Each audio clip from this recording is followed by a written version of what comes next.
Good morning, everyone. On today's show, we have several follow-ups to topics that we've been talking about recently, and it'll be cool to finally get some elaboration and your thoughts and feedback out in the open about said topics. Also, today we're starting up a new game in Crow Country, which I'm very excited to jump into. So, it'll be a more laid-back and chill podcast today with a lot of follow-up discussion.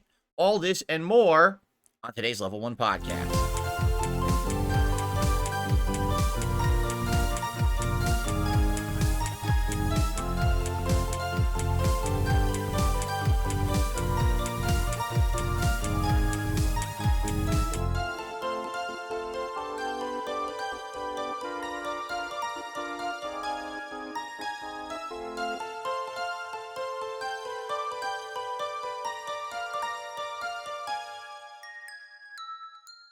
Alrighty, everyone. So how y'all doing? I hope you're doing well. It is Tuesday, the 4th of June, 2024. Of course, I'm DSP, and I welcome you here to the show. 2 more days left in my streaming week before my day off, and we got some good stuff coming today with variety. Today, we're actually going to be starting up a game called Crow Country, which apparently released last month. I think it was like May 8th or 9th or something like that it came out. Now, I had no idea what it was, and no one had really, mentioned it at all. And apparently when it came out, it was shockingly good, like critical acclaim across the board. And so over the course of the last month, several people have been coming to my streams mentioning it. And I'm like, Crow Country, I don't know what that is, right? And people were like, well, you're busy right now, but when you get a chance, you absolutely should check it out. So finally, we're in a situation where we're looking for new games for the rotation, basically until the Shadow of the Erdtree DLC comes out in a couple of weeks here. And people have been recommending this game, and I looked into it, and, I'm like, okay, if it plays like a PS1 game, I've been there, right? I was there during that era. If it plays like classic survival horror, I love it. I love Resident Evil and all of that. And so I said to everyone I would get it. Cool, let's do it today. So it was funny because last night I go to get it on PlayStation Network. It's $20, so not a bad, price or anything. Apparently it's short. It's like 9-10 hour game. And then immediately I look at the title card, and I was like, oh, when people said it was like a PS1 era game, no, they literally meant that. Like, it looks exactly like a PS1 era game with these blocky ass graphics, pixelization. The models remind me of like Final Fantasy VII, not the good ones from combat, but like the ones that walk around the environments and stuff like that. Like, that's what the characters look like. I was like, oh, okay, that's pretty crazy. So, if you like retro throwback graphics, and if you like classic survival horror, I think you're going to have a good time with me here as I play this game over the next week or two.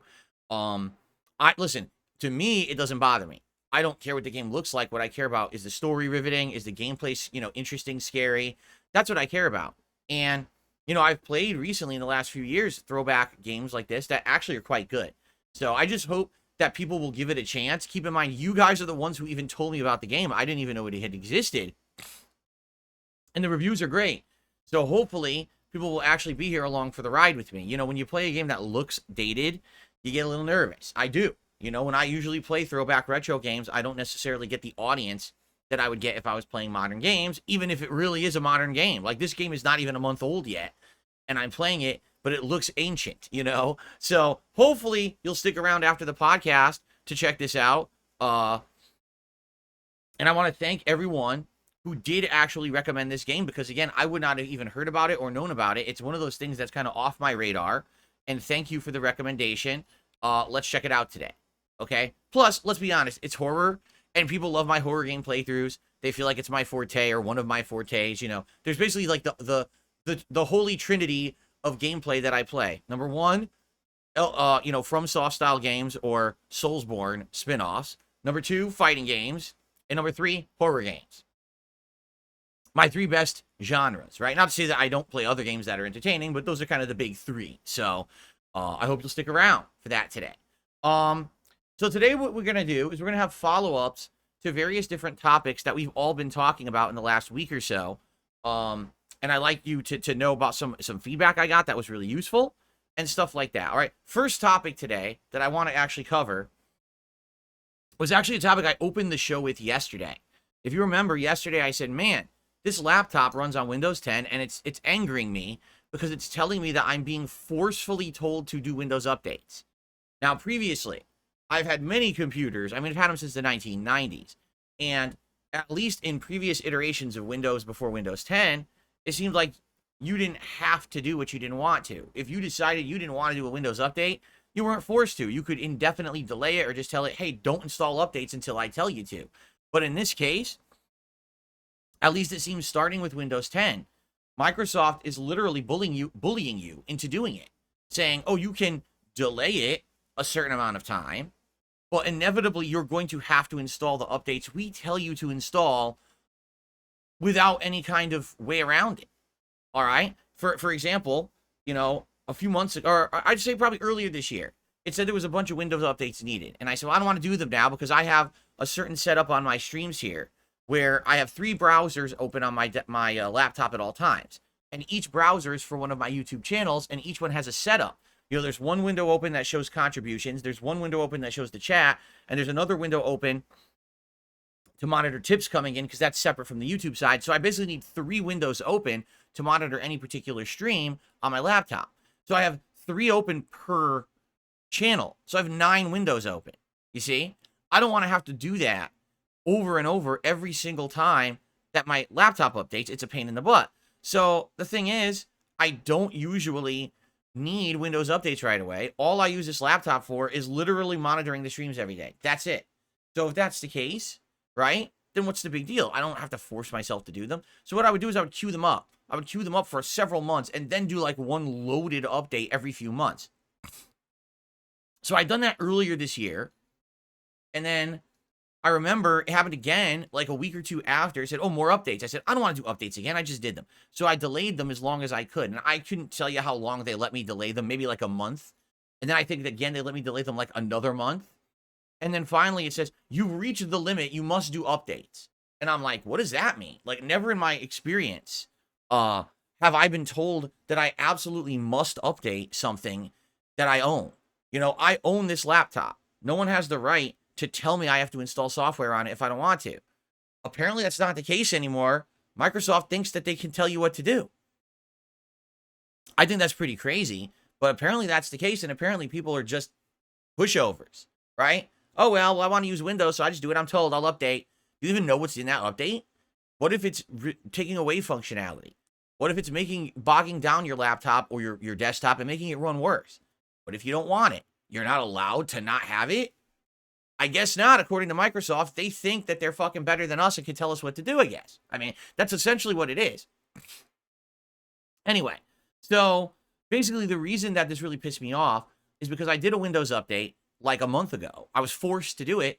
And then within one day of me doing that Windows update, the thing popped up again saying, you have to do it again. Another update is available. You must do it. It's mandatory. And I was like, I just did it. I literally just fucking did it. And I had to redo all my browsers and everything. And now they're telling me they want to do it again. And I'm getting pretty upset.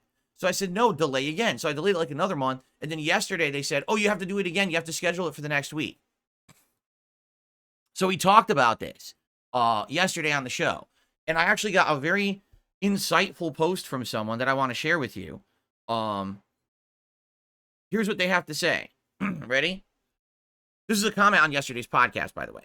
Windows 10 Enterprise actually gives users the ability to disable Windows Update, and that's why I'm currently running it on my gaming PC. The day I installed it, it blocked the updates in the group policy editor, the registry, and in the service.misc. Since I blocked the updates in those 3 places, my PC has not downloaded or been prompted to download any updates. In addition to that, I also use a free firewall called Simple Wall, which blocks everything on your PC from accessing the internet by default.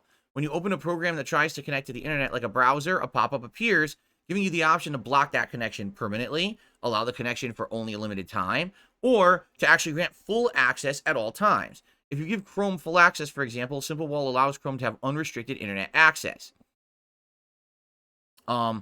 Indefinitely. If you use another app, such as Steam, that also attempts to connect to the internet, you'll see the same pop-up asking what permission to grant Steam, etc. Essentially, you become the one who decides to get access, acting like a bouncer, and you only have to decide once per program.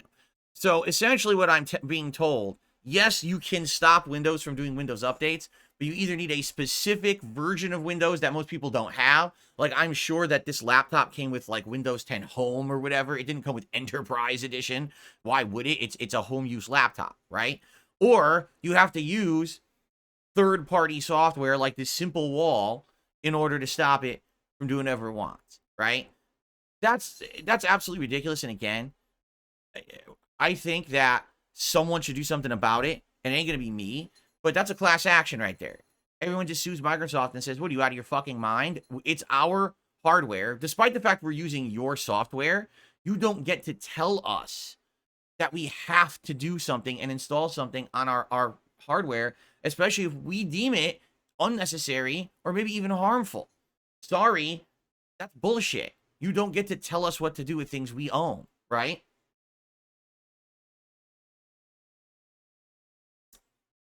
Anyway, I find it nonsensical. So, by the way, the funny part about this is I turned on my laptop this morning. Oh, the Windows Update installed. I didn't tell it to. I scheduled it for Saturday. It just did it anyway. I'm serious. Yesterday on this podcast, while we were talking about it, I told it to schedule it to do it on Saturday between the 2 React shows I'm doing for the big game events this weekend. If you remember, Friday is Summer Game Fest and Sunday is Xbox. It just did it by itself. Without my permission. Even though I distinctly told it to do it Saturday.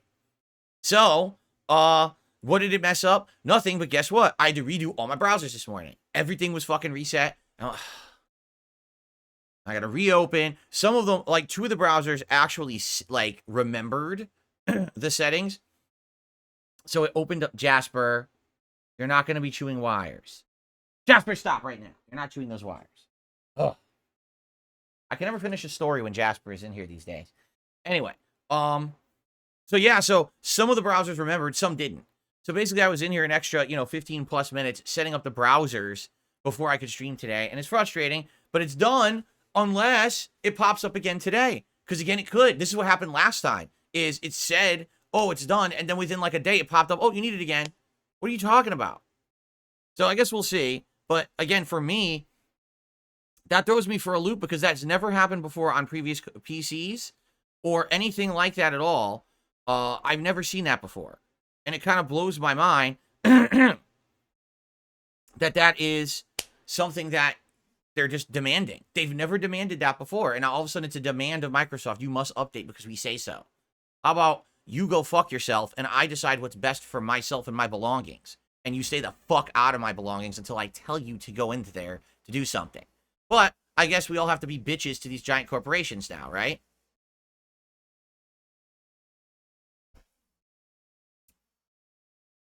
Okay. All right, let's continue. Following along, since we have a few, like, updates, like I said, what I'd like to do is give you guys a few other updates that people have talked about, and then what we'll do is we'll talk about the schedule, and then I have a little bit of game news to cover today. So, here's an interesting thing. As you guys know, all right, for many, many years now, I have had reward tiers here on my streams based on the level of support that I get. So, for example, right now, if you take a look down here at my bar, shoutouts bar, leaderboard, whatever you want to call it, we have a tip goal of $50. And if I raise $50 on a stream, what I would do, put on a pair of Gunner glasses. And if we raise $100 of tips, you guys get to pick a hat for me to wear out of this big lineup of hats that I have in the closet. And then if we get $150 in tips, you guys get to vote on a vest for me to wear, right? So when did this all start? How did it begin? This is so random because it happened 4 years ago. 4 years ago, I didn't have any reward tiers, okay? Nothing. And then all of a sudden, one day, I'm doing a marathon that's kind of like a throwback marathon where we're going back to the past and watching old videos of mine and kind of reminiscing about the old days of me being a content creator. And we just happen to be watching this random channel update from like 2010, you know? So it's like a 10-year-old video at this point. And in the video, I'm wearing this beige vest. It's like a puffy vest when you would wear outside. It's kind of like one of those, it's like a jacket, but it doesn't have arms. And people are like, what the hell is that? Like, we've never even seen that before. Have you ever worn that outside of this one video? And I'm like, I'm sure I did. You know, time to time back then, I would wear this kind of stuff. That was the kind of stuff that I would wear when I went out. You know, once a week on Sunday nights, I would go out to dinner with my parents when I lived in Connecticut. And so I would wear stuff like that out. So that's probably why I was wearing it. I probably would come back from, like, you know, dinner with my parents to film a vlog, and I just kept it on or whatever. And they were like, so do you still have that? I'm like, I don't know. Let me go look. So I went downstairs. I looked at my closet. Lo and behold, I still had the vest. So I came up wearing it, and people were like, oh, that's funny. What we should do is have a silly goal where every day, if people contribute a certain level, you'll put on the vest during your stream. And I said, well, that sounds like innocent fun. Why don't we do it, right? It's kind of silly. Little did I know, this began what people called the vest streak, where, no exaggeration, every single stream that I did for a huge streak, I want to say it lasted like 3 to 4 months, okay? So that's a lot of streams because I do 2 streams a day, 6 days a week. So you're talking 12 streams a week, right? So for like 3 to 4 months, every single stream, I raised $100 in tips. Now, this just so happened to go down during a time when I was really financially in a bad place because I was going through a bankruptcy, all right? So this helped a ton at that time. I want everyone to understand, thank you so much if you participated in that crazy support streak that I had for like 4 months. That was unprecedented. It never happened again, of course, but it was just wild that it happened, and it held a ridiculous amount at that time in my life. Thank you for that, because things could have been a lot worse if that hadn't just kind of happened and it was a freak thing. It wasn't planned or anything, all right? Now, eventually what happened is the streak ended. We stopped hitting $100 a stream, and basically we said, well, let's be more reasonable now. You know, what kind of stuff can we do for silly rewards that people would be enticed to, you know, participate and or contribute, but they're reasonable that they won't, like, hinder the streams. And so eventually we came up with our current tiered system. $50 gunner glasses, $100 a hat, $150 a vest, right? Do we hit that all the time? Absolutely not. You know, my goal is to raise $50 a stream. We don't always do that. Sometimes we far exceed it. It all depends on the stream and who's there and, you know, what day it is. And if someone's feeling generous, you know, it's not a constant thing. However, I'll say this. Basically, recently, people have felt that these perks are really worn out, dried up, kind of stale, too samey. We've been doing them for years now, right? And people are like, well, would you add more hats? Would you add more vests? And I'm like, I don't see the point.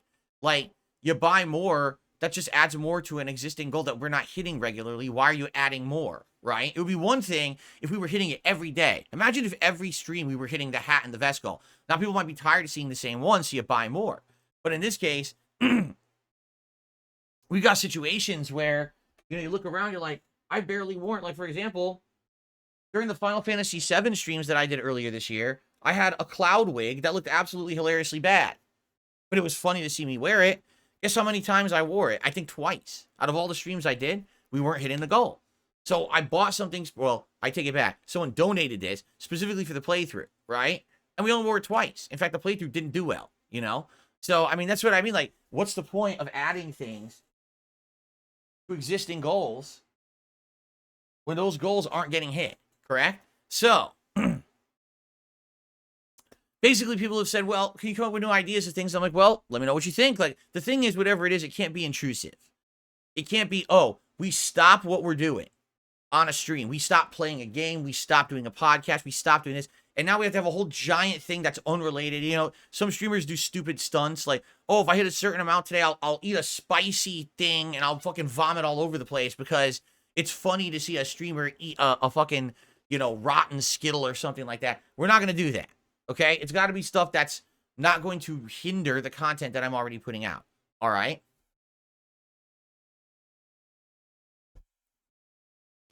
Well, the reason I'm bringing this up is because I got an interesting comment overnight, and I'd like to read it for all of you. Okay? Here we go. Your office decorations have continuously grown in numbers over the years, greatly improving the aesthetics.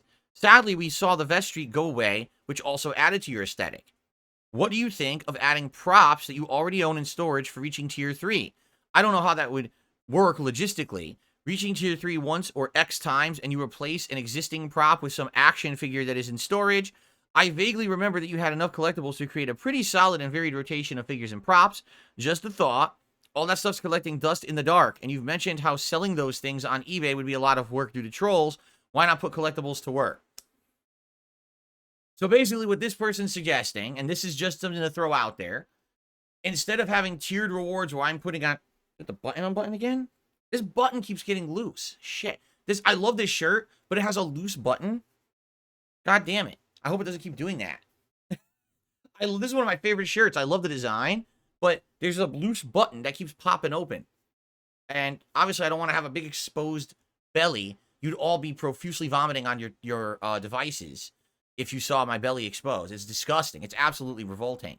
So I hope that this shirt, you know, stays on my body. I mean, come on. Anyway, so to get back to the subject here, what this person is suggesting is instead of everything being like attire related, $50 put on glasses, $100 put on a hat, $150 put on a vest, right? Instead of that, we take a look at the actual decorations that I have in the closet. Now, I'm not going to say holiday decorations. That's stupid. Those should only be out for particular holidays, right? But, you know, if you think about the things I have, you know, that I've put out here as decorations over the years. Yeah, I've got various, you know, little knickknacks and action figures and things like that. I mean, look, this month, I have Street Fighter 2 back out here.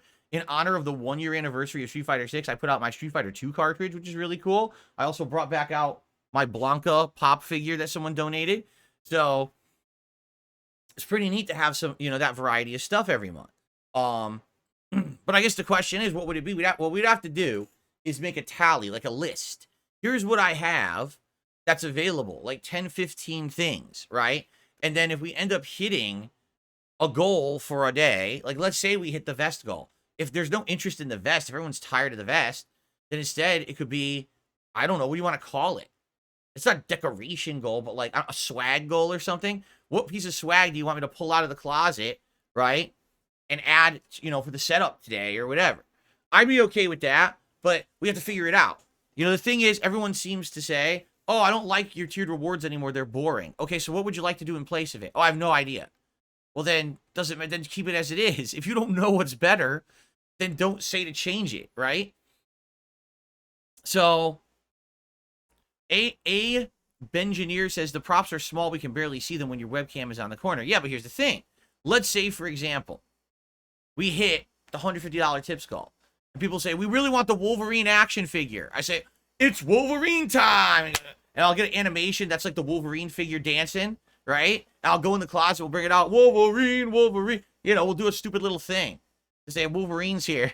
You know, it'll be 5-10 seconds, but at least we'll get that little break, that little comedy break to say that he's coming on the street. It's not just, oh, here he is. Okay, let's continue. You know, we'll be silly about it, right?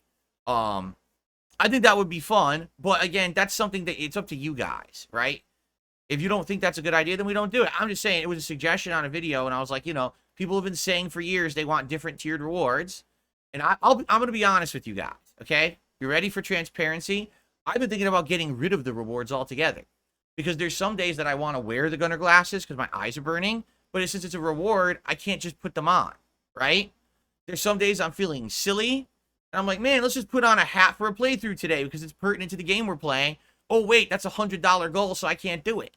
On flip side of that, there's definitely days when I don't feel like putting stuff on because I'm in a heated session. Like, for example, if I'm playing Elden Ring, where I'm in the midst of, you know, a heated session of Street Fighter, and I don't want to have fucking distractions. I don't have hats and glasses and fucking sweaty vests on. I just want to concentrate so I can succeed at what I'm doing. I don't want to have all that shit. So, you know, if I were to get away or do away with those goals, those tiered goals, right? Or it's not that I'm getting rid of tiered, boy, I can't speak English. I'm really failing this morning. Please bear with me. It's been a stressful morning with my laptop resetting. It's very, very upsetting to me, and I can't even think straight. Okay, let's try this again. I don't want to get rid of the tiered goals. I think that working towards a goal is always a great thing. Since I instituted goals like this, we have seen big success, right? People are like, oh, a few more bucks and we hit that next tiered goal. Let's do it, right? And I like that people care about that. But the rewards, I was thinking about getting rid of, okay? And then, hey, if I just feel like doing something today, I'll do it. I'll pop on the glasses. Oh, today's a hat day. Let's just get a hat and toss it on. And that way it's more of a community thing of us feeling that vibe rather than it being stuck on a goal, right? And here's the deal. We already did this. Just not with these goals, but we already did this last year, if you remember, with our marathon events. Marathon events used to be tied to monthly membership goals, remember? We said, I have a membership goal, we have to hit that member goal, and if we hit it, then I'll do a special marathon, and if not, we're not doing it, right? And What ended up happening was people liked the fact that I started doing these events just out of fun rather than it being tied to some kind of a financial milestone, right? And now we do them basically every other month, and they work really well. They do. These events work really, really well. Even the indie event I just did, which normally wouldn't have done well, did really well. I think people appreciate the fact that we're just going to do these events and hype them up, and there's nothing that could categorize them. Oh, they might not happen, and then you get fucking apprehensive about getting excited for it and stuff like that, right?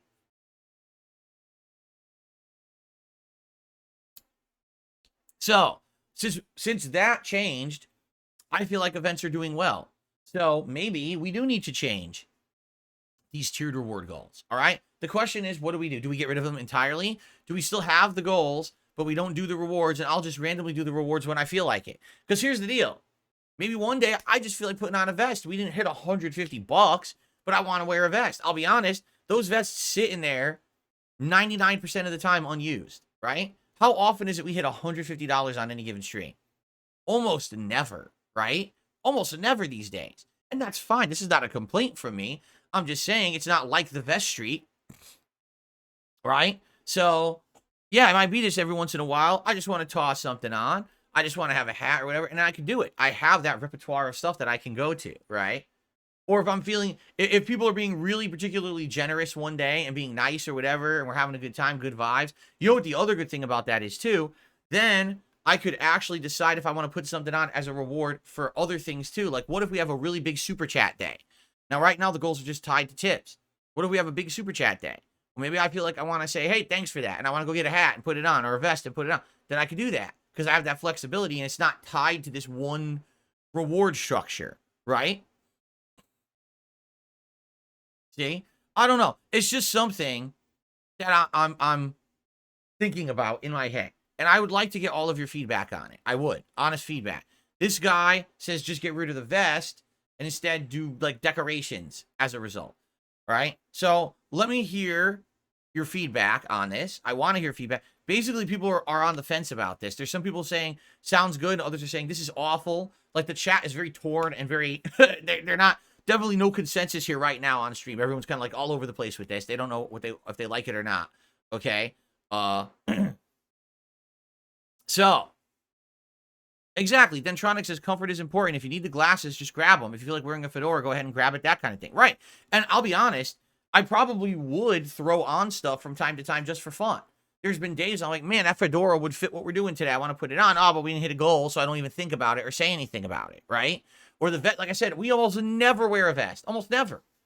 And it would be great if we're having a good day, a chill day, things are just going nicely. Like, you know what, watch this. And I jump in the closet and I come out with a vest on. Haha, here we go. You know, just to be silly.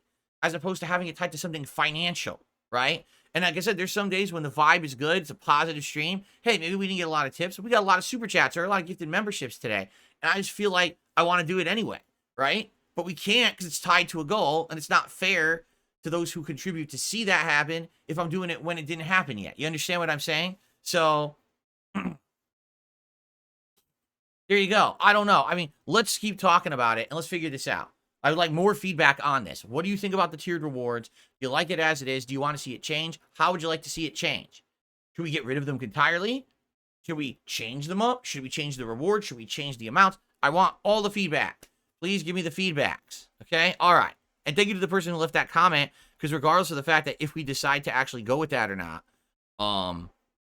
basically, the way I see it anyway, is it's got the discussion going. And that's what I like, getting a discussion going. Okay? Another quick update. So this is interesting. OP Boom said the following.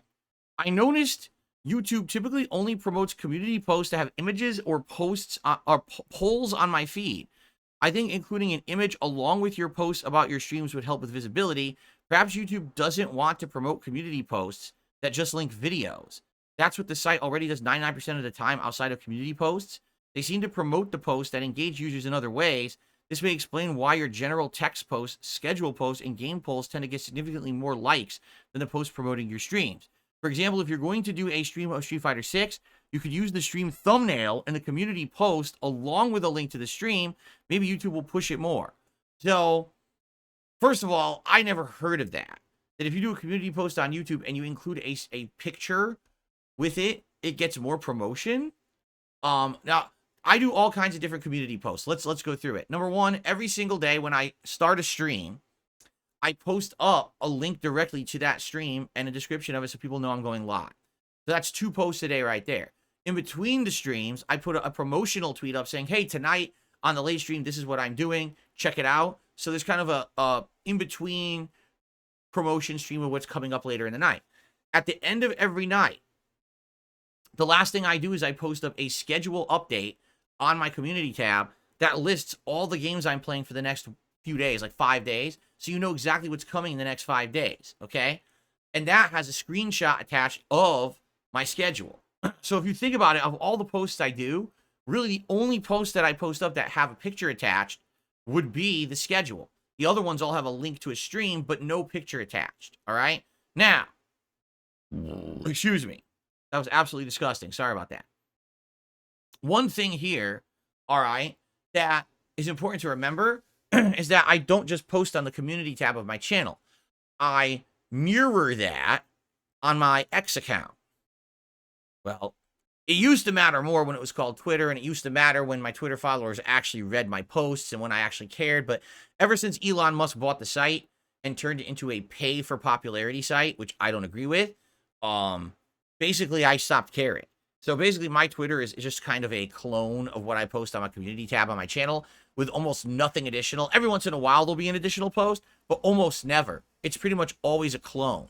And I've noticed ever since Elon bought the site and made it, hey, the only way your post can actually be seen is if you pay and become premium, my engagement and views on my posts on X have gone like this. And that's to be expected. He wants you to pay for popularity, which is fucking evil and wrong and fucked up that you think that on social media you should only be popular if you're paying for it. But whatever, that's what he wants to do because he's a money grubber.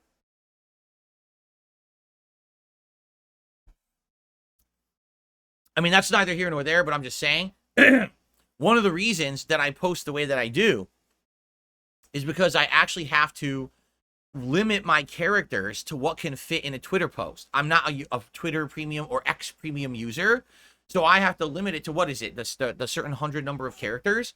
That's why I can't do ginormous posts on the community tab, because all I do is, here's my X post, copy it, paste it over on community post, done. You see? I mean, in reality, the community posts can be way, way longer, but I don't want to have to completely write 2 different posts for 2 different things. The copy pasting makes it a lot more time savvy, you know? So here's the thing.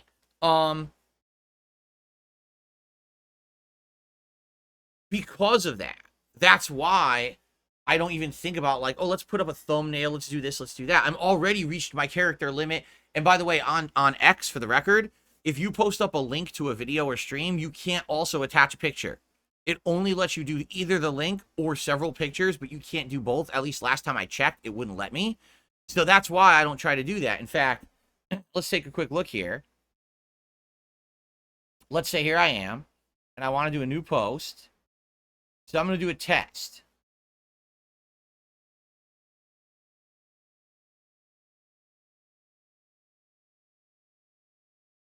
Let's say right now, I'm on my main channel, and I copy the link to the stream, which, by the way, has good viewership. Thank you to everyone here. That's pretty good viewership for the stream this morning. I didn't even look at it. And let's say I say test post, and I do the link, and now I want to attach a picture.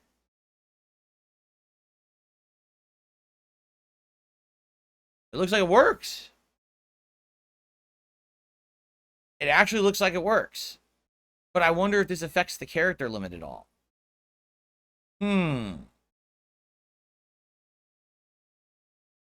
Here. I'm going to actually, I can't do it here because I don't have a picture to attach on my laptop. But I do have pictures to attach on my desktop. So why don't I just actually do a test post? A legit test post, right? Let's see here. So here I am doing this, and we got morons in the chat trolling. I was like, what are you doing? I'm just doing a test live for my podcast audience because, we're trying to figure this out. And you have to troll, really? Nobody cares. You're insignificant. You're a bunch of fucking farts in the wind. Just go away. No one gives a shit about you. Probably including anyone else on Earth, too. This is probably why you're on the stream trolling. Okay, test post. Let's see if I can both post up a link and a picture to a single X post at the same time. You do that, and then I do this.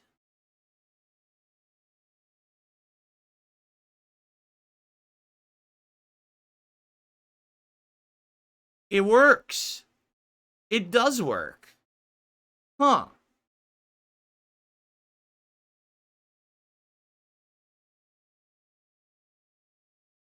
It did work. It allowed me to post the picture. And then there's the link, and if you click on the link, it still takes you to the stream. I did not know that. Because I was of the impression it's one or the other. Maybe they changed that at some point. Okay.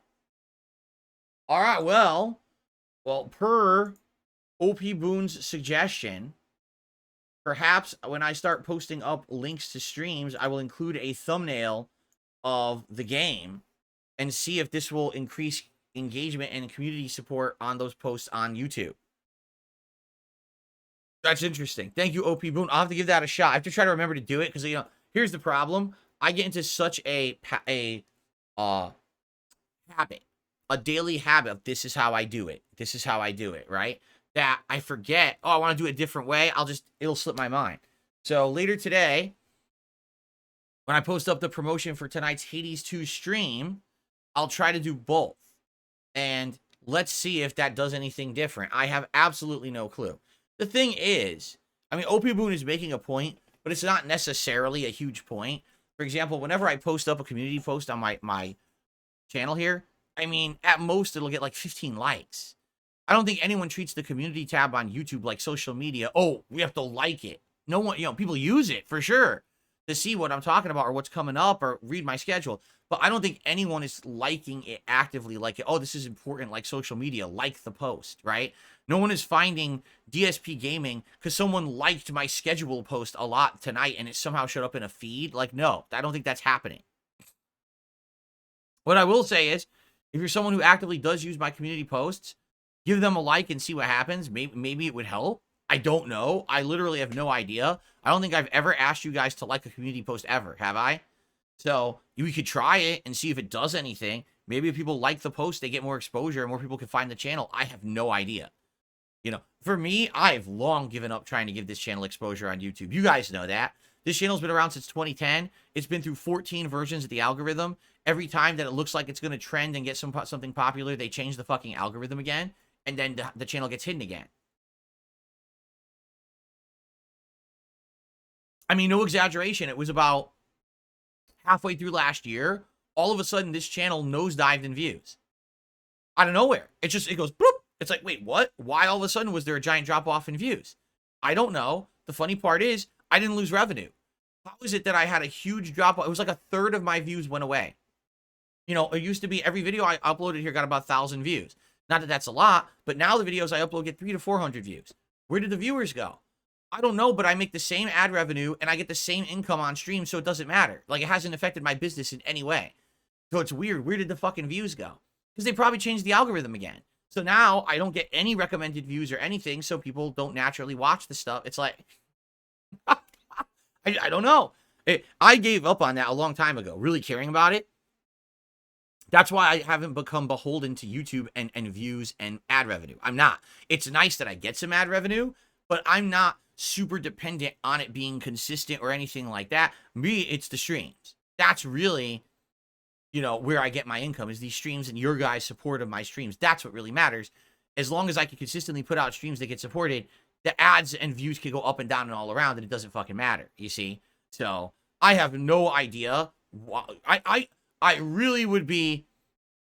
Okay, let me put it this way. I'm sympathetic to those who rely on the YouTube system working or views in general on YouTube to make a living. That's a horrible way to live, because I've been there. I was there for many years, and in a moment, just think about this. At a moment's notice, someone who works at YouTube, some nerdy fuck who thinks they know better than everyone, can go, I don't need to change a line of code.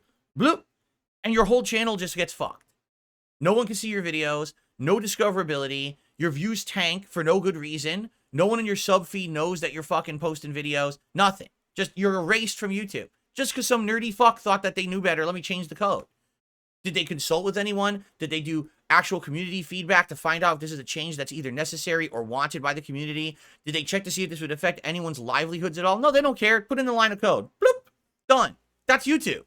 And it's been like that since day one. They fucked me over left, right, up, down, and 5 ways from Sunday over the years with their changes that are fucking unnecessary and atrociously bad, and they don't ever have to answer for it.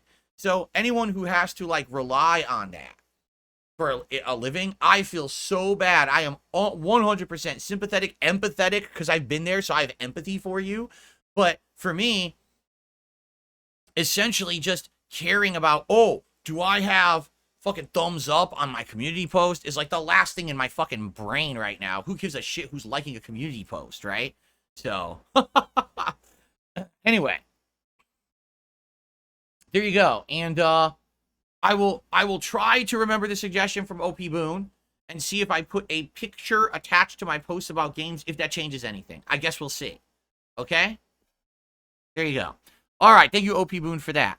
All right, really quick, let's go through the schedule for the week, and then I have 2 news stories I'd like to discuss today. One is about the upcoming Elden Ring DLC, and one is about an upcoming TV show. Right? Cool. All right, so, schedule-wise, what are we doing this week? Let's talk. Today, it's the premiere of Crow Country. I hope this game works. It was recommended by many people over the last month. That's why I'm playing it today. Reviewed really, really highly. It's a throwback to classic survival horror. It's a throwback to classic PS1 games. It seems like everything works. It's like a formula for success. But I can't make people watch a game that looks like an old game. And a lot of people have a bias against games that try to go for that retro aesthetic. So I guess we'll see how it goes today. I hope it goes well. I mean, if it goes poorly, I spent 20 bucks on it. It's only a 10-hour game anyway. It's not a huge loss. You know what I'm saying? It's not like, oh my god, this is going to ruin everything. But we are bringing this in as a replacement for Multiverses, which you guys all collectively said you hated. So I am hoping that Crow Country will do well, both on stream, and hopefully some people will check it out on demand. I don't know. But hopefully it'll at least perform better than Multiverses was. Okay? So there you go. Tonight on the late stream, yes, I am again playing Hades 2. Now, I don't know how it's going to go. The last couple Hades streams, couldn't really get viewers, and the only reason they even did decently was like one person would do a big contribution, and I don't want to rely on only one person coming by and dropping a big contribution to say a stream is successful. So we're going to give it another shot tonight. I think next week we'll do some variety and we'll do different games. Like there's the Noita game and also Stardew Valley. So I think next week we'll actually do different PC games instead of Hades 2 and give it a little bit of a rest and maybe go back to it again in the future. Maybe what we'll do is we'll rotate them around. And so that way I'm not always constantly just playing the same PC game endlessly. We could have that rotating variety. I think that might work, okay? Oh my god, people are right. Ugh. It's just, this button right here is so loose. Damn it. I'm gonna have to get tape and tape the shirt. What's funny is this doesn't matter. When I'm facing like this, you don't see it. You only see it when I'm facing forward for the podcast, that this button gets loose and keeps popping open. I have to get that fucking Velcro for the shirt. Oh my god. Anyway. Okay, so that's today, all right? Tomorrow, it's Fallout 4, which is great. I really enjoy the chill Fallout 4 streams. And tomorrow, I think we're going to continue on with the railroad missions. And then we're going to probably do the final 2 next-gen missions that were included as part of Fallout 4 when it got its next-gen update back in April. And after that, we could determine, do we want to do major side missions that I've missed? Do we want to do DLC, or do we want to just go for the end of the story? Because we're almost at the end of the story, if you can believe it. The story of Fallout 4 is quite short. So, let's see what we want to do, but tomorrow should be some more fun side content, okay? And tomorrow night, I'm returning to Street Fighter 6 with Blanca for the first time since the patch update 2 weeks ago, I'm actually going to try to play with Blanca, now with actual no input delay and being able to react to things. This could change everything, because Blanca already was my best character, and now to add in the fact that I'll be able to react to things like drive impact and break throws and do those things,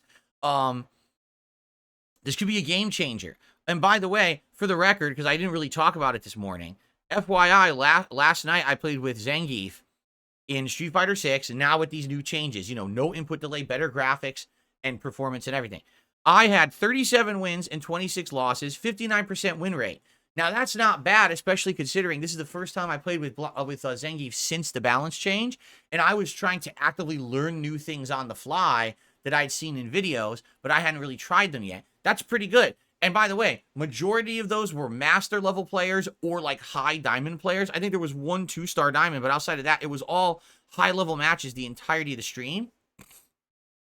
And I was very pleased because it's night and day from when I was trying to get Zangief to master, where it didn't matter if it was casual or ranked. I was getting my ass beat 90% of the time. It was just like bad. And I was like, dude, this sucks because I really like Zangief, right?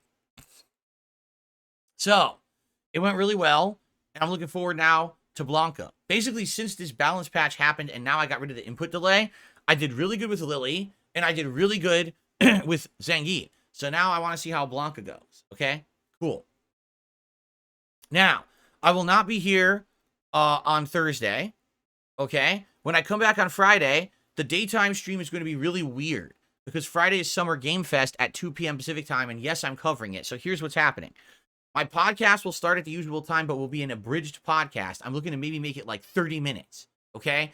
Then I want to do maybe 1 to 2 hours of Fallout 4. But then what we're going to do around 1:45 p.m. or 1:30 p.m.-ish, we're going to shut it down, and I'm going to send everyone over to DSP Reacts. And on DSP Reacts, all right, we're going to do the big React event to the Summer Game Fest live. So I'll be watching it live with the webcam and commenting live on this event. As soon as that event ends, which I'm guessing will be around 4 p.m. Pacific time, I'm going to then do a recap reaction stream where I'm going to be summarizing everything we just saw and giving you my opinions on everything that we saw, similar to how I used to do on YouTube before any of this reacting stuff, okay? So the first stream on Friday is weird. Here on DSP Gaming, you're going to have an abridged podcast and an hour or two of Fallout 4. Then we're going to head over to the DSP Reacts channel for the live react to Summer Game Fest. And then we're going to be doing the recap reactions, okay? Friday night is going to be Friday Night Fights, the rematch, me versus Brian, also known as Top Tier Rated on Twitch. We're going to be doing our second ever private lobby. This time around, though, is a little different from last time. I have a microphone. So we're going to attempt to do voice communication and talk during these matches. So you'll hear commentary from both sides, which will be really neat. And I also will not have that input delay. I've fixed that. So hopefully I'll be able to perform better in these matches. And, you know, he plays Minot as his main character. That's a tricky character. She has tons of throw setups, and if you're not on the ball, she can grab you for insane damage, and that's what was happening, is that he was tricking me, and I'm like, I want to get out. Let me jump. Couldn't jump. Get slammed. All right, I want to do this. Let me do a reversal. Didn't work out. Got slammed. Like, oh, my God. You know, freaking input delay sucked, but now it's been fixed, so maybe I'll do better. I don't know. We're going to find out, okay? So that's Friday night. Saturday, we're going to do more Crow Country on the day stream. And Saturday night, we're going to do a indie game. Which one? Well, it could be Noita or it could be Stardew Valley. Let's talk about that over the next few days. Which one you guys would like to see more on Saturday night. And that's going to be a late stream. Sunday is another weird one, because Sunday morning at 10 a.m. is the Xbox Game Showcase and then the Black Ops 6 event.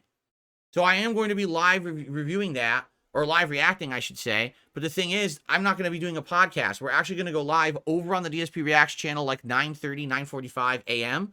And then I'm going to live react to that show as it's happening, okay? Once it's done, I am going to do my recap reactions. Now, because we don't know how long the show is, I can't tell you if I'm going to be doing more streaming after that or not. If the show's really long, and then we don't finish my recap reactions till like 3 o'clock, 3:30, then we probably won't have time for much, maybe just a hangout session. But if it ends early, let's say it ends like 1, 2 p.m., maybe we'll actually have time to do something else, like some gaming. So maybe I'll switch back over to DSP Gaming and we'll do an impromptu stream of like Street Fighter or something. We'll have to see. Okay?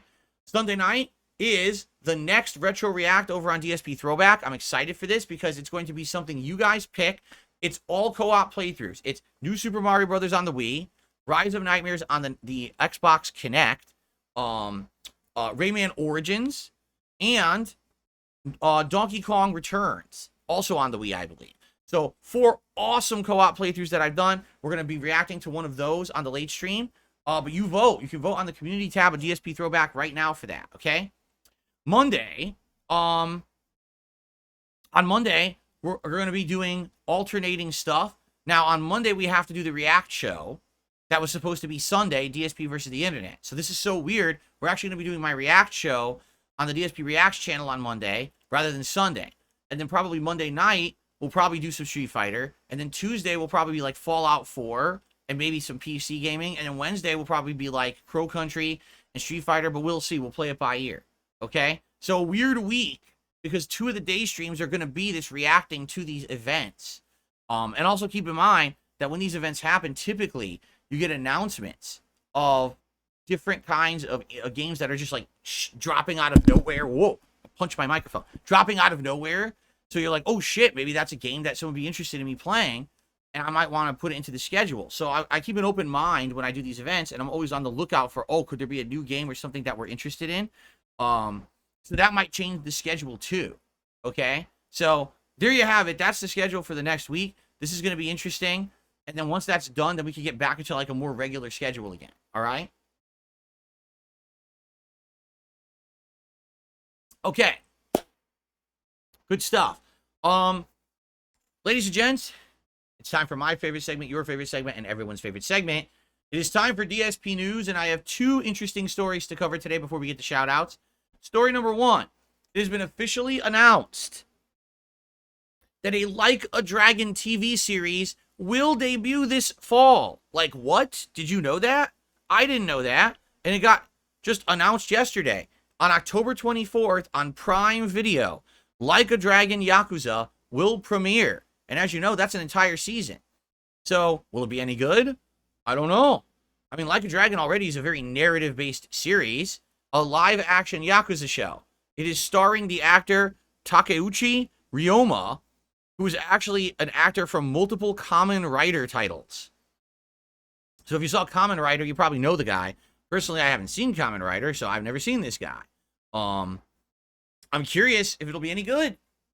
I love Like a Dragon, but at the same time, here's what you got to understand. It could go in many different directions. It could be ultra gritty and serious and gory. It could end up being more comedic, because remember, there's a lot of comic relief in the Like a Dragon series. Hey, it could end up being raunchy, because Like a Dragon delves into that whole, soapland, hostess club, sleazy night culture stuff that's in Japan too. So will it be any of those focuses? Will it be a combination of those things like the games? What storyline will this follow? The original Like a Dragon storyline from the earliest games? We don't know yet, right? So that's coming out in October, and obviously, yeah, I'm interested in watching it and reviewing it because I love Like a Dragon, so I guess we'll see. So that's coming up, okay? The other piece of news is regards to Elden Ring's Shadow of the Erdtree DLC, because guess what? The special selected golden snowflakes, the ones who have been selected to promote this game and kiss its butt and be basically paid shills for FromSoft, have received their early copies of the DLC and are starting to give information about it.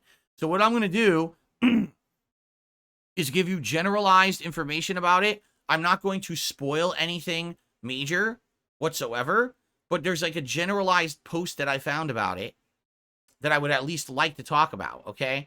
So apparently, they're hands-on previews, which shouldn't exist, but they exist because, paid shilling. 10 plus main bosses and additional side bosses. So to beat the main story, there will be 10 bosses, but then there will also be side content, hidden bosses, and things like that, just like there always is in FromSoft games, okay?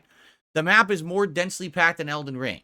Well, that makes sense. Elden Ring had a lot of ginormous areas with a whole lot of fucking nothing, or a couple enemies with no big deal, like, why is this even here, right? So it sounds like they basically wanted to make it a lot more condensed. And so that's what they're doing. There you go.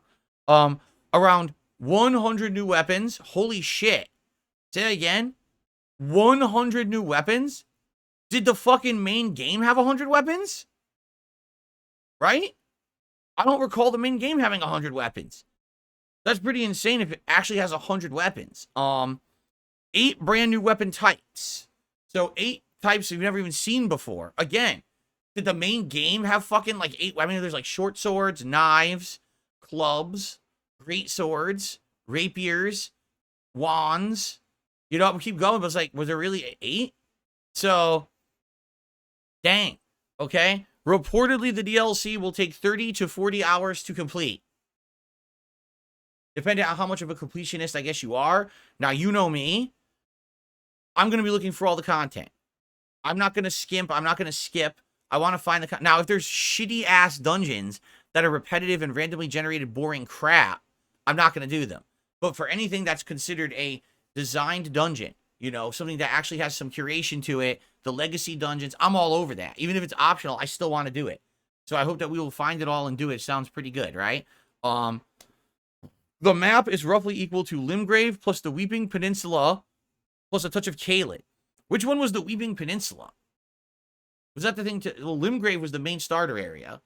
Was Weeping Peninsula the south? And then part of Caelid? So honestly, it doesn't sound that big. I mean, that's small. That doesn't include Liurnia. It doesn't include the volcanic area, manor up there, the plateau, the royal city.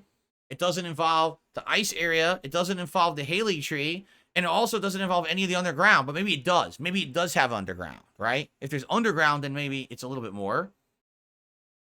Right? I guess we'll have to see. Okay. And then there is going to be a skill check early on in the DLC. We've already seen it. That Divine Beast Dancing Lion boss that we saw in the trailers for it. Apparently, that's an early game boss that's actually ridiculously hard for the early game.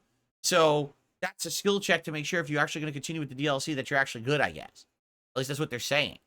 Enemies overall are faster and more agile than the main game. So basically, this is supposed to be post-game content. But then again, you have to beat Blood God Moog or whatever the hell his name is in order to even get there. So I can't imagine you be sucking at the game and getting to this DLC. There's a new thing called the Shadow Realm Blessing System. I'm going to be honest. I don't think this is a good idea. I think this is stupid because it veers from the formula of Elden Ring, but this is what they're going with. Just listen to this. Beginners can use a stackable consumable called the Erdtree Fragments to reduce incoming damage and increase outgoing damage. What does that mean? Right? Erdtree Fragment. And what people were saying was that I guess there's no formal leveling system or something in this. I don't know. That's so fucking weird to me. Like, huh? The Erdtree. What's the Erdtree? I guess we're going to find out when we play it, right? So that's the early reports about this DLC from the special people who got it and never should have fucking gotten it. And quite frankly, I don't support that, and I don't think you should either, but it is what it is. The industry's fucked. So, sounds good to me. I'm excited for it. It's kind of the biggest thing, you know, in gaming this month. So I hope you guys will all check it out when I play it coming in June. Okay? Cool. Okay. So that's what I had to talk about today, everybody. I hope you enjoyed all that. Let's now get to shoutouts and see what you guys want to talk about there, shall we? Let's see. Okay, so we start off with Darth Fig, who did a $5 super chat to get the contribution started this morning, and he said, "Quick tips for Crow County." It's Crow Country, I thought it is, right? Pay attention to all notes, watch out for traps, and look at every corner. Tons of hidden items. Oh, really?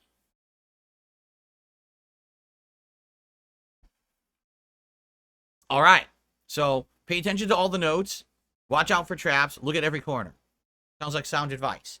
Thank you, Darth Fig, for the first contribution of the day. My Ruin, 21 months as a member, says, "Zero gimmicks like before, thumbs up." So My Ruin is basically saying get rid of the tiered rewards as we were talking about earlier and just go straight to, you know, none of those at all like before then. Okay? That's their opinion.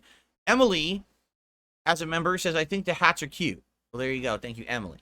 And then we've got Philip, who did a $2 super chat, said, "This is a terrible idea. It sounds childish, laughing out loud." So I think Philip was reacting to the idea that I get something out of my closet and I bring it out as a decoration and we do like a little thing instead of putting on a vest. Okay?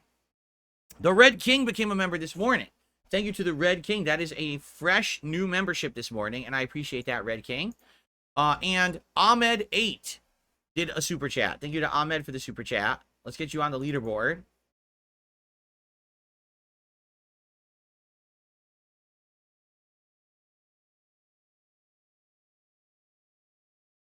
Thank you, Ahmed. Okay.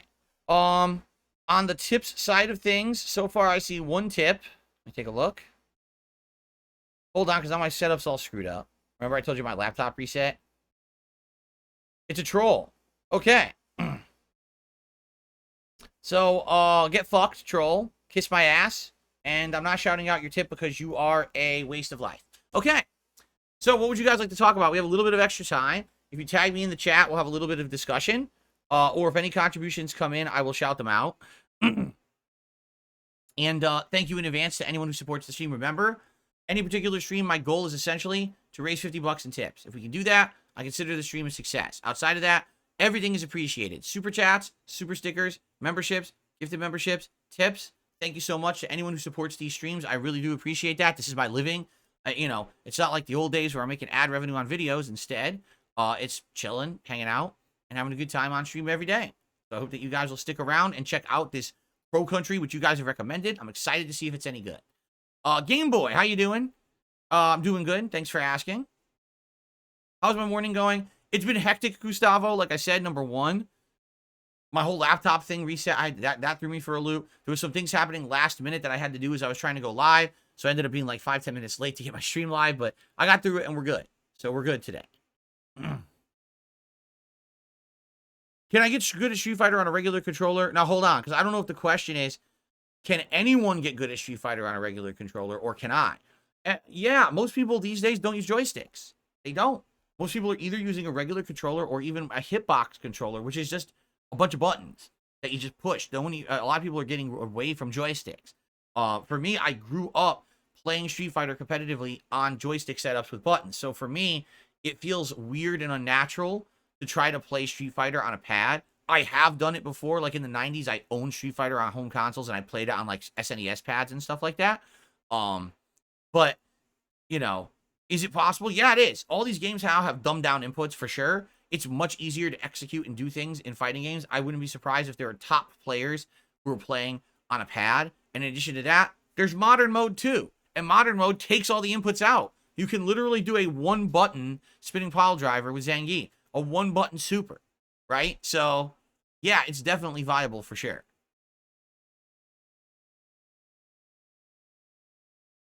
Okay. Illogical Logic says, will I try out Fatal Fury when it comes out? If so, which character did I like in previous titles? I played the original Fatal Fury games in arcades when they were, you know, new. They were directly competing with Street Fighter at the time, but it was SNK's take on fighting games rather than, you know, Capcom's. Then I played the King of Fighters series.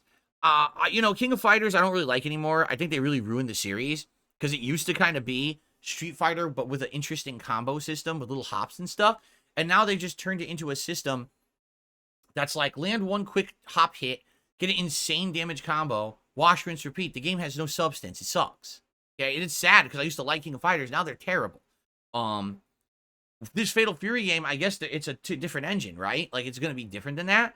So I can't really say because there hasn't been a Fatal Fury game in like 20-some years.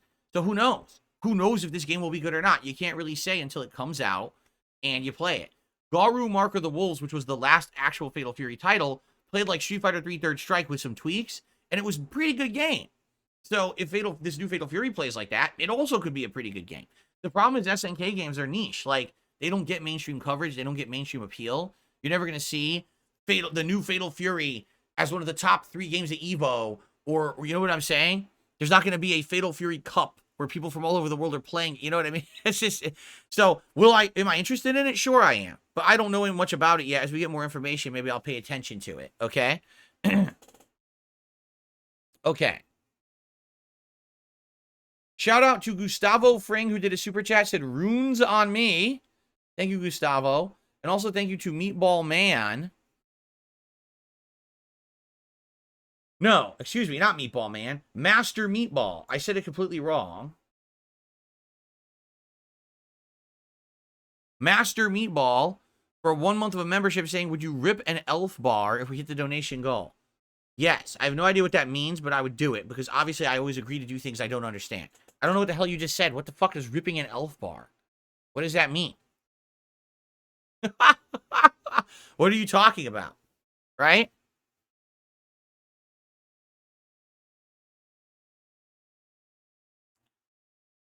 What does it mean? Does it mean smoke a vape? Is that what it means? I don't know that. Is that what that means? Elf bars are vapes? Oh, I didn't even know that. I tend to keep anything elf-like out of my mouth. Like elf bars, elf sticks, elf flutes. I try to keep them away from me because, you know, they're probably not too good for your health. You know what I'm saying? All elven things stay away from Phil. All right?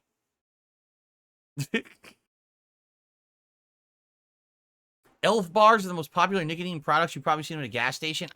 Number one, I don't step foot inside of a gas station. And number two, no, I've never heard of it nor seen it. Not once. I don't even know what you're talking about.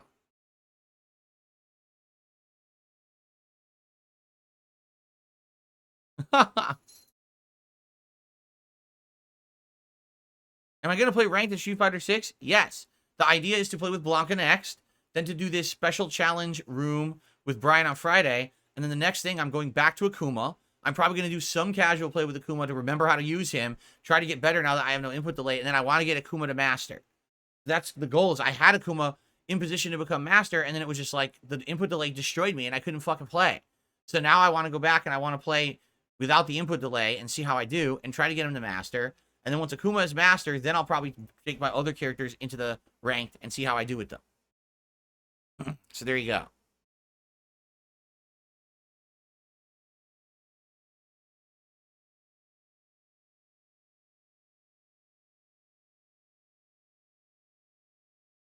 Shia, how you doing today? Welcome, Shia.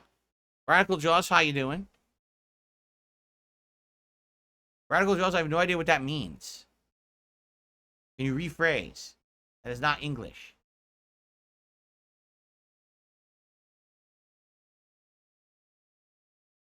Bobo X says, if Nintendo does a Switch 2 announcement, will you live react to it? No, because they do their things at like 7 in the morning, my time. There's no way I'm getting up at 7 in the fucking morning to react to anything Nintendo. They can go fuck themselves.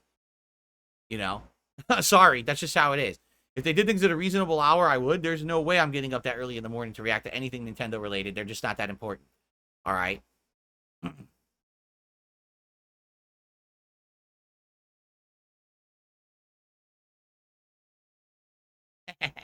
at this bow.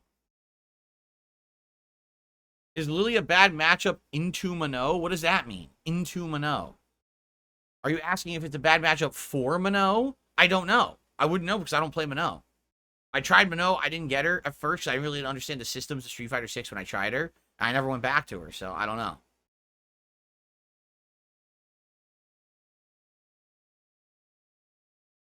Thank you, Monk, for a super chat. I appreciate that.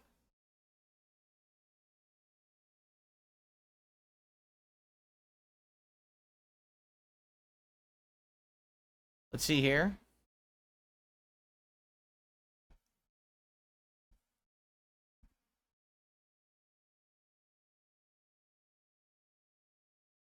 Thank you, Monk, for that. Let's get Monk on the leaderboard.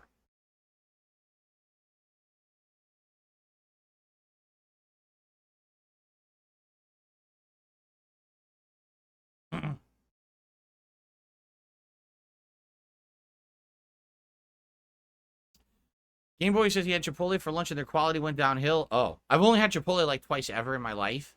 And the first time I had it, I thought it was decent. The second time I thought it was kind of eh. So, don't really know about Chipotle. Jasper boy. I think the ring light bothers his eyes, so he won't look at the camera. Jasper boy trying to lay on me during the podcast. Silly boy. What is the backstory of the bubble blowing reward, if I don't mind asking? So, basically, many years ago, when we first got Jasper Kitty, my wife and I were looking for like toys and things for him, and one of the ideas we had is bubbles. Like cats might like bubbles. Maybe they would like to chase a bubble or something.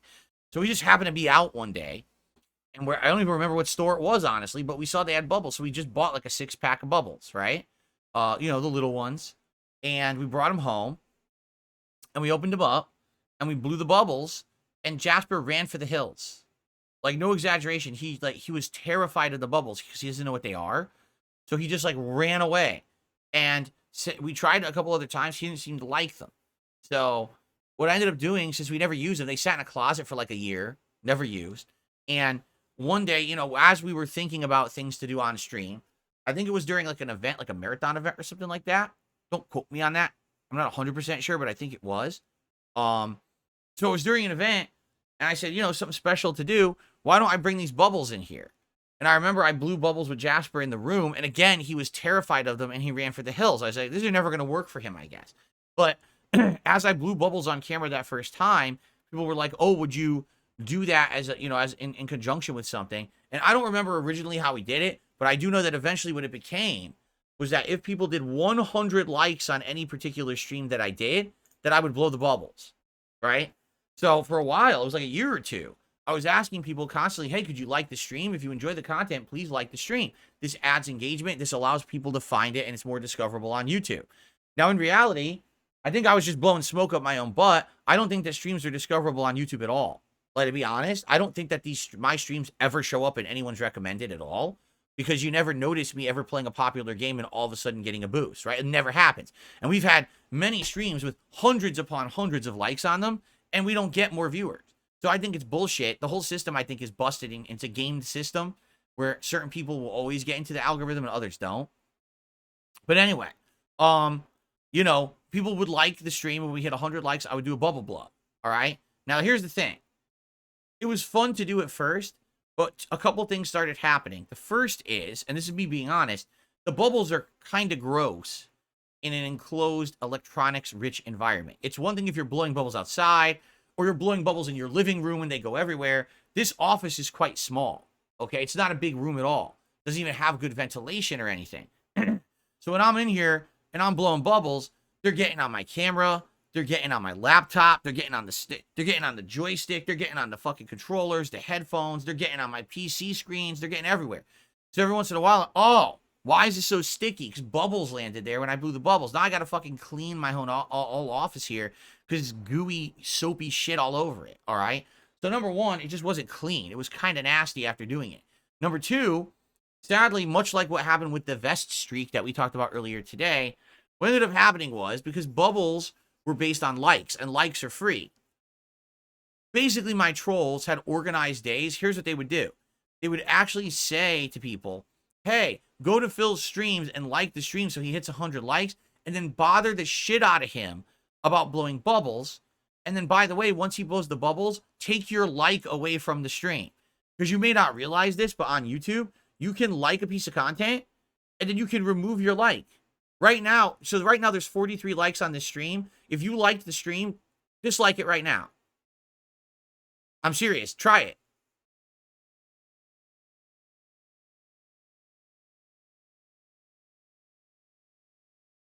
Why'd a like go up? I said to dislike the stream, and you guys didn't dislike it. You liked it.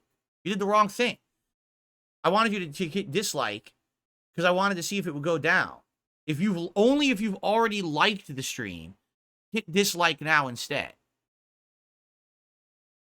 Boy, you guys just literally do the opposite of what I say, don't you?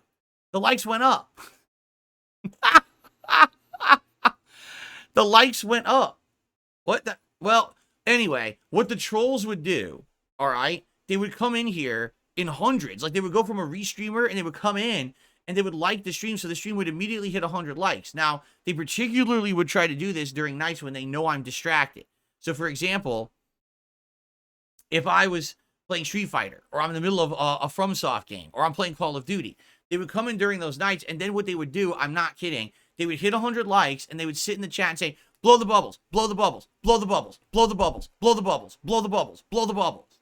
And I'd be like, what the fuck? Like, are you here to see bubbles, or are you here to see me play a game? Like, that's not the purpose of the stream. This is not the bubble stream. This is supposed to be me playing games and we have a good time, and the bubbles are just a part of that, right? So basically, it got so infuriating that people were acting so immature and flooding the chat, derailing the stream, talking about goddamn bubbles. I said, I'm not doing it anymore. So I just stopped. I literally, one day, I just had my fill, and I was like, I've had enough. I don't care about this. And basically, ever since that day, I have not asked for anyone to like my content. If you haven't noticed, I don't ask anyone to like the streams or anything like that. I'm like, hey, if you want to, go. I guess you'll just do it naturally. But I never ask anyone to like the streams anymore because I really got fed up with it. Just people coming in trying to derail. And it was hilarious because the trolls would still come in and like the stream and say bubbles, and I would just ban them all. Like, oh, no more bubbles. Bye-bye. Ban, ban, ban, ban, ban. So,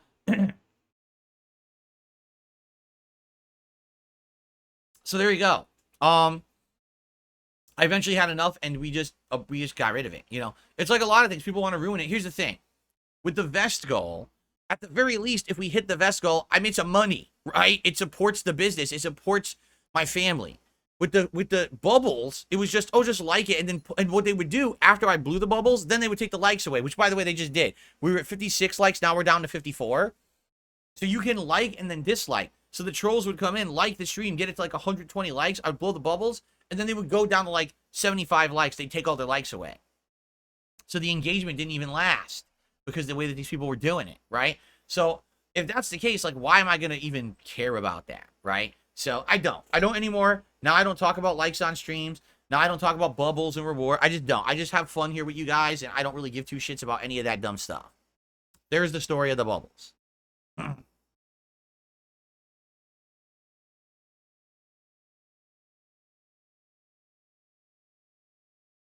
Okay.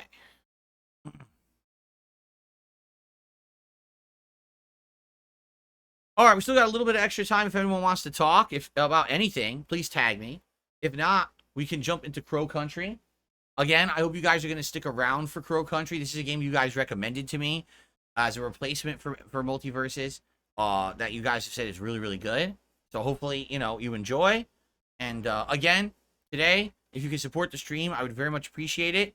My goal is to hit 50 bucks in tips, but anything is always appreciated on any stream. Okay?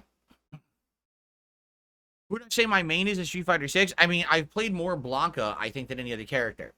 But, who am I best with? I don't know. I think I win more with Blanca than any other character, right? But I think we'll see what happens once I play with them in this rebalance.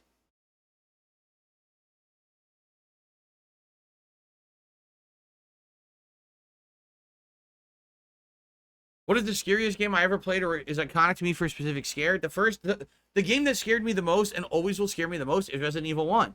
Because I was there at the beginning of survival horror becoming mainstream on consoles. And Resident Evil 1 was the game that did that. Before Resident Evil 1, you didn't really hear about horror games. They existed, but they were essentially like games on the back burner or PC-centric. But Resident Evil 1 crossed over into mainstream. Everyone was talking about it. Everyone was playing it. And, of course, the scariest part of that game is the dog that burst through the window in that hallway at the beginning of the mansion. You're not expecting it. There's absolutely no indication it's going to happen. And then all of a sudden that dog bursts through and you launch a long turd into your underwear. And there's nothing you can do about it. You're going to the restroom right after that moment because you cannot continue to play the game with a big, Lincoln log bopping around in your boxers. I actually don't know if I pooped, but I know that, I was like, oh, when it happened, I was like, oh, just like that. I sounded just like that. Oh, and my mother, because I lived with my parents at the time, ran into the room and she said, my God, is there a 12-year-old girl shrieking in here? Is there a sissy in this room? And I said, Mom, what are you talking about? I'm playing Resident Evil. How dare you? Okay, maybe none of that happened. Maybe I elaborated a little bit. Maybe I embellished a bit there, okay? Lord Licorice did a super chat. Who is your favorite Street Fighter 2 character? In the original Street Fighter, it was Blanca. At first, it was Honda, and then I changed to Blanca. And that was the character who I probably played the most with in Street Fighter 2, although I did like many other characters. By the time Super Turbo was out and I was getting good, as you know, I played with characters such as DJ and Vega and Balro. But overall, I think Blanca is the most unique of everyone there because everyone else at least looks human, arguably. Blanca doesn't even look human, right? The Red King just did a super chat and asked, why did I drop Tekken 8? Very simple. I can't play more than one fighting game competitively because I'm a variety streamer and people prefer for me to not have my majority of my time be one genre. In order for me to continue playing Tekken 8 and getting better at it, I would have had to keep investing a ton of time but ignore Street Fighter 6. If I play Street Fighter 6, then I have to ignore Tekken. If I play both, I'm going to be doing fighting games the majority of my streams. And that's not going to work. People want variety. That's what I'm known for. I'm not one of these FGC heads who just grinds fighting games all day. I would probably lose a bunch of my audience if I was just playing fighting games. So, as you saw, for that month and a half that I played Tekken 8, I was getting pretty good. I even got my Yoshimitsu up to, what rank was it? A purple or whatever? I can't even remember the ranks anymore. I've already forgotten them. But I got pretty high. You know, I was like one tier below what they consider like high level play. And that's good for someone like me who never really played it at a high level. I was learning. I was doing better. And as I said at the time, the only way I was going to get better was to invest a ton of time into the game, which I didn't want to do because people were already saying, we're kind of bored with this. Go back to Street Fighter. So there you go. If I was an FGC guy, I would be playing it right now. I'd be playing Tekken and Street Fighter. I would be balancing the two games. But, you know, people want variety. They don't just want fighting games all day. So I had to make the tough choice. Let's see here. Shout out to Big Boss. Can you fly a helicopter or repair them? No and no. I'm not a repairman, nor am I a pilot. Gareth did a super chat. I want to ask, if you could remaster a fighting game, which one would it be? Super Turbo. They've already tried to do this many times, though, and every time it's failed. They put it into a collection. No one wants it. They do an HD remix. Oh, we hate it, right? We're going to have the Ultra Final Edition, the Final Challengers. Oh, but it's on Switch only, and let's include Violent Ken, Akuma, and Evil Ryu. Wow, that was smart, right? So they fucked it up endlessly. So, People Person says the trailer for Alien Romulus came out today. Sadly, it's not a sequel to Alien Covenant. In my opinion, Prometheus is underrated and Covenant was bad. We need a third. Have you seen these? Yes. Yeah, apparently this new one, Alien Romulus, is essentially a retelling. Not really retelling, but kind of a reimagining of the original Alien plots. You know, there's facehuggers. They infect a crew. The crew don't know about it, but then they find out. The aliens rip out of their chests. Now you have an alien situation where you have a bunch of aliens on them trying to hunt them down, and now they have to try to survive. Like, that's the movie. It's basically the whole premise of Alien, you know, the original movies, except it's in 2024, so it's going to have better graphics, better technology. I say graphics because you know it's all CGI, right? They're not going to do any practical effects anymore. So it's going to have better CGI. It's going to, you know what I mean? But it doesn't seem like they've completely thrown away that plot line they were going to with Prometheus and whatever the other one was, Covenant. So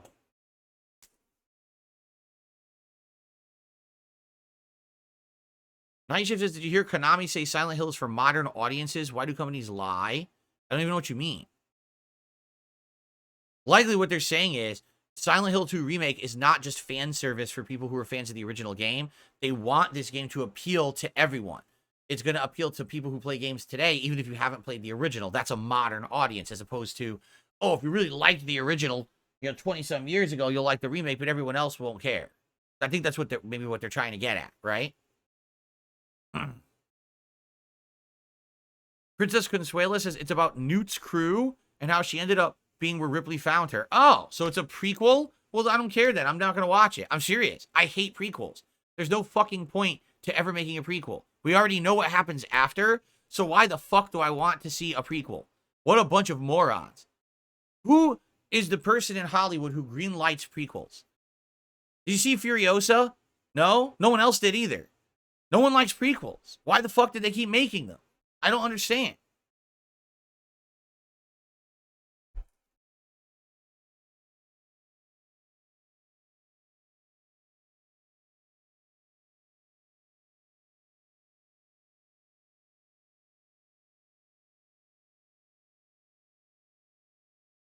It takes place after Alien. Yes, but it takes place before Aliens. So you already know what happens after, so why do I want to see it? I just hate prequels. For me, I love new stories that continue a plot, where there's stakes. For example, I'll give you an example.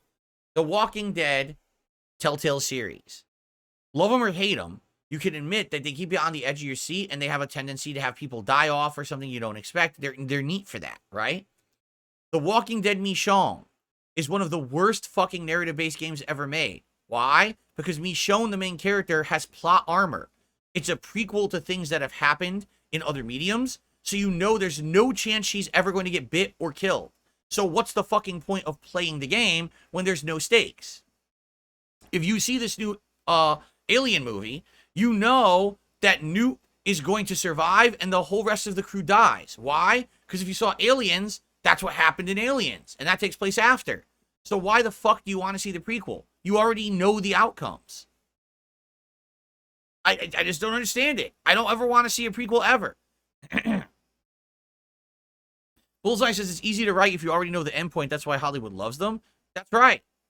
It's just so stupid.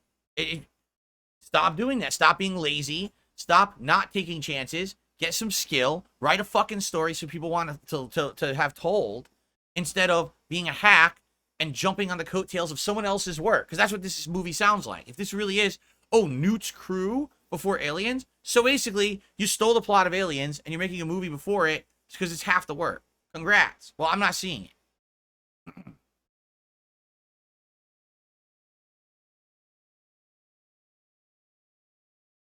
What do I think of Star Wars episodes 1 through 3 movies? Similar to what I'm saying, even though some of them are good, I feel like they are underwhelming. Why? Because you know that Anakin becomes Vader. You know it's happening, and you know eventually the turn has to happen. And a lot of people agree that when the turn happens, it doesn't even make sense. That Anakin all of a sudden gets corrupted and turned to the dark side and starts murdering the fucking younglings and shit. And it doesn't make sense. It's like, what? Get the fuck out of here. It makes no sense at all that all of a sudden he would flip completely to the dark side like that. It's stupid. It really is. And it kind of, I feel like those prequels take away from the character of Darth Vader, because before the Star Wars prequels, Darth Vader was a overwhelming, mysterious figure of evil, but a redemption arc where at the end, at the Return of the Jedi, he actually overcomes the dark side, becomes good again, sacrifices himself to take out the Emperor, right? Now that's stupid when you have to see his dumb origin story. He's a whiny, dumb kid, fucking pod. This is pod racing. And fucking dumb shit. It's like, what the fuck is this? This is the dumbest shit I've ever seen. Why the fuck did they do that to Darth Vader? He was cool, and now you made him a wimp, a bratty, idiot, whining motherfucker with the worst dialogue ever, to the point where the actor couldn't get cast in any other movies and was kind of blacklisted and had mental disorders because people hated him so much. Why would you ruin fucking Darth Vader like that, you fucking moron? George Lucas, you idiot.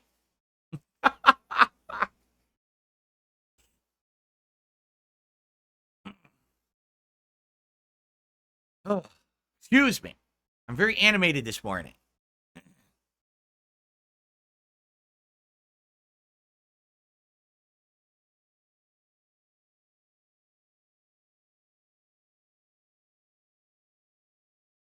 Oh my god, Illogical Logic says, hey, I want a World War II prequel. It's Adolf Hitler. He's 10 years old. He doesn't hate things yet. Let's find out his origin story.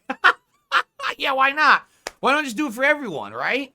I just want to see these vicious villains and killers as children running around playing with fucking like Transformers and shit. Why not? What a great movie.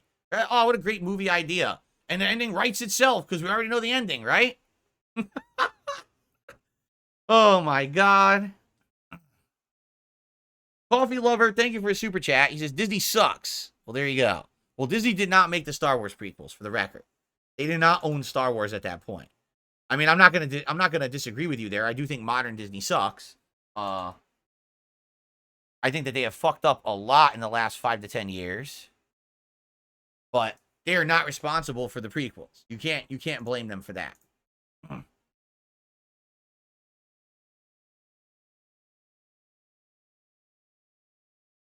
Bobo X says, Indiana Jones and the Temple of Doom is an example of one done well.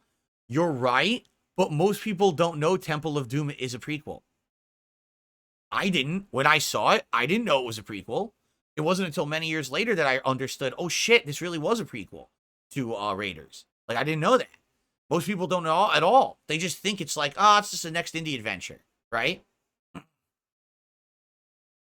Big Boss did a super chat. What was the biggest letdown game or movie for you? Wow, letdown game or movie? That's ridiculous. That's two completely different genres. Movie, one of the biggest letdowns ever was Mars Attacks from Tim Burton, who I'd seen his previous works like Edward Scissorhands and the Batman movies, and I loved it. Right? Insane ensemble cast like Jack Nicholson, just crazy amount of talent, and the movie was so fucking bad and unfunny and just weird. I didn't like it at all. Cypress TV, thank you for your membership, says, I agree they should have just had episode 2 and 3. There you go.